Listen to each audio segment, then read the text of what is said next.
Greetings, salutations, respect, and love. I am Scott. You're in the Prog Corner. Today we're going to be talking, well, it's Valentine's Day. So, we're going to be talking about the one thing in life that I love almost as much as I love my wife.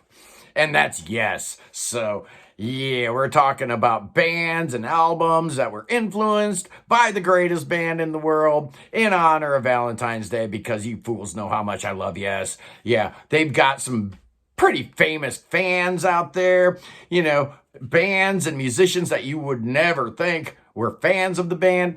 Earth, Wind, and Fire, big fans of Yes. Red Hot Chili Peppers, The Flaming Lips, MGMT, The Decemberists. I got hair in my mouth. How about that? Keith Levin from Public Image Limited, LCD Sound System, Elbow. Moby's first concert was Yes, apparently. Heart, both Ann and Nancy Wilson are fans. Jack Black is a pretty notable fan.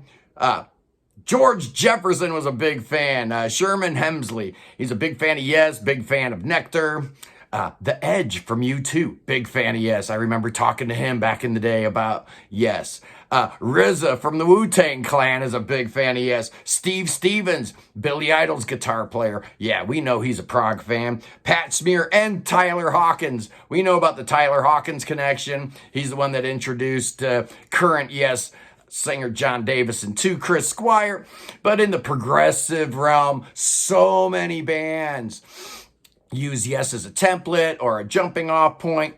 And you will know us by the Trail of Dead, Rufus, Cathedral, Beardfish, Welcome, the 5UUs, Magenta, Moth Vellum, Atoll, Magenta, Flame Dream, Ad Infinitum, Esperatu, Ethos, Spock's Beard, Moon Safari, Dream Theater have cited Yes as a influence, Mirthrander, Blue Shift, Relayer, the great Hungarian-Romanian band Yesterdays, the Canadian band Druckfarben, Kaipa, all use Yes as a jumping off spot. And there's a rumor that Bill Gates is a Yes fan. I have not been able to confirm that, but I heard a rumor that one day he went on a big spending spree and spent like $15,000 on Amazon, all on Yes-related product.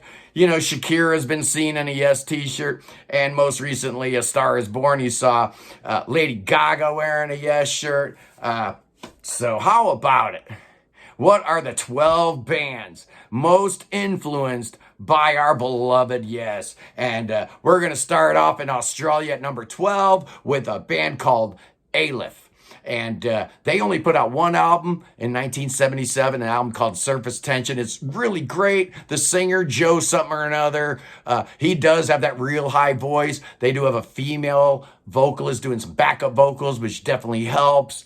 There's a lot of Hammond all over this, so maybe it feels more like Tony Kaye era, Yes, and not, more Rick Wakeman-y stuff. But really good band. Check it out at number 11. Let's go to Israel and Atmosphere and their 1977 album Lady of Shalott. I believe this is the only album they ever put out. Just like the first band we talked about, Aleph, they put out one album. Atmosphere also just put out this one album, and it's really great. If you like Yes, and if you like Shakespeare, there's no reason you won't like Atmosphere at number 10.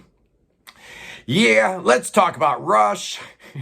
Yeah, they're influenced by Yes. Absolutely they are. You talk to Geddy, you talk to Alex, and there's so much love, so much respect for Yes. In fact, they were the ones who inducted them into the Rock and Roll Hall of Fame. And if there's one album that really emblematic of their Yes fandom, it absolutely is A Farewell to Kings from 1977.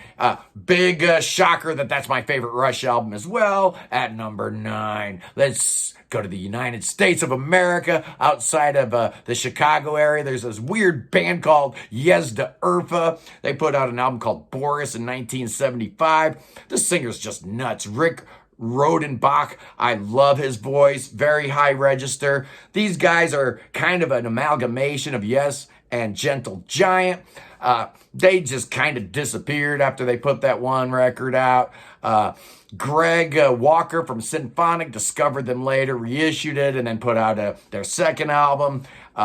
Sacred Baboon, but yeah, I just adore Yezda Urfa, just fantastic. At number 8, how about the Flower Kings? Yeah, are they the new Yes? Well, I got a whole bunch of Flower Kings vinyl behind me, so I clearly think there's a connection.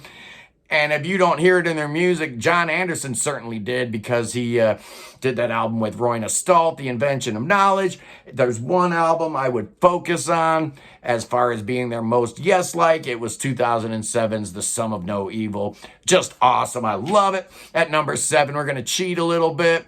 Yeah, we're not going to mention Badger here, but we are going to talk about Flash. And this is kind of like an alternate universe, yes. A different path they could have gone down if they would have kept Peter Banks and Tony Kaye in the band. I love the first Flash album. The second and third ones are good, but the first Flash album is super great. All kinds of Yes influences all over the place. Just fantastic. R.I.P. Peter Banks. At number 6. How about England's Garden Shed?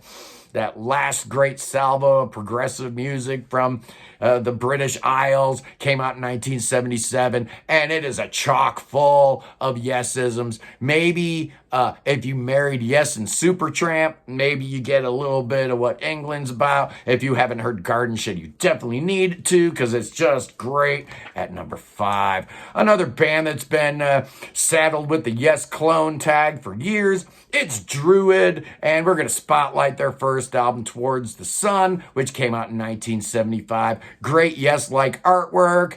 You got the high vocals. The whole thing definitely sounds very Yes-y, and I'm here for it. They had a second album called Fluid Druid, which is really, really good too, but I like the first one maybe just a little bit better.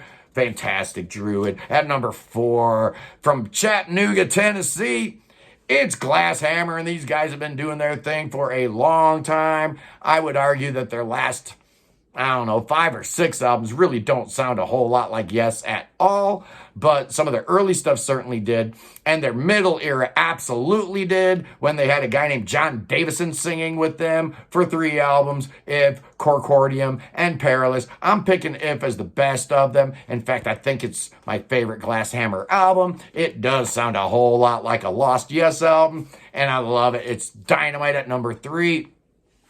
One of the most Yes-like albums I've ever heard. It's Cherry 5 from 1975. Yeah, this is the band that morphed into Goblin. They would turn into Goblin, change their name, and go primarily all instrumental. But for one album, these guys, man, sounded like the second coming of Yes. And Cherry 5 is just a dynamite album. They have reformed, and they put out a couple 21st century albums, but it's that great 70s debut we're talking about here. Just phenomenal. At number 2, straight out of Norway, it's Wobbler, boys and girls. This fantastic modern band has 5 albums out with varying degrees of Yes-isms. The first 2 probably sounded more like Gentle Giant.